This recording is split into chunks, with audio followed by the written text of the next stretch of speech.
Pagsasabay-sabayin ko na to. So, ang gagamitin natin is yung mackerel na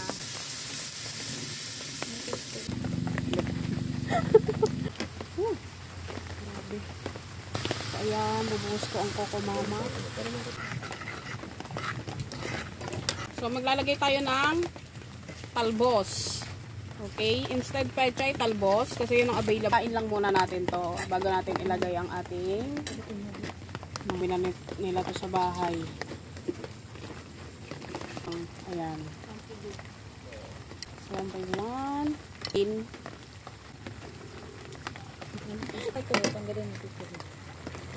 Mag-apron challenge ako ah. Wala mo ako nang naghahalo ah. Kita mo?